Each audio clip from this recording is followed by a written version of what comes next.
এই লোকারে কারিম চাচা ডেলি 100 টাকা করে জমাই।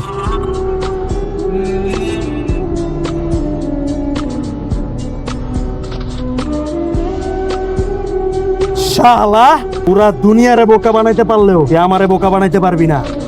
পাগলের বং ধরে আর কতদিন থাকবি? সত্যি করে বল, লকার কোথায় বল।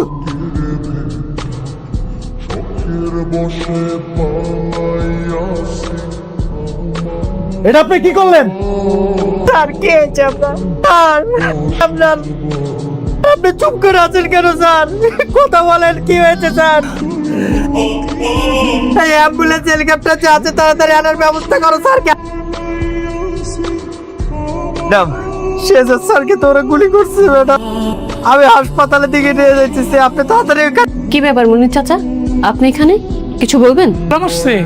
না তো বুঝতে পারলাম না, ভোরে আপনি গোলামের এত খোঁজ খবর রাখছেন, কিছু হয়েছে?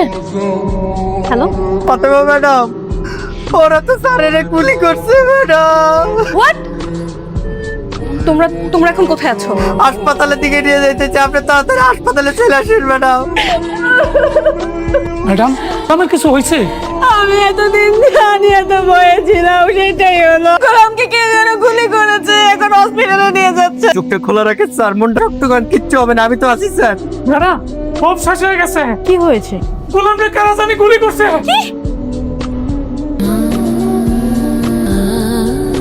ম্যাডাম কি করতেছেন এগুলা? বাসর সাজ। মনির চাচা আমাকে একটু হেল্প করেন না। হঠাৎ বাসর গো? আজকে আমি গোলামকে সারপ্রাইজ দিব। আজকে আমার জীবনের একটা নতুন অধ্যায় শুরু হবে। ও বুঝতে পারছি, প্রথমটা তো মন থেকে মাইনা নিতে পারেন নাই, আর এখন মন থেকে মাইনা নিচ্ছেন, তাই নতুন বাসর ঘর।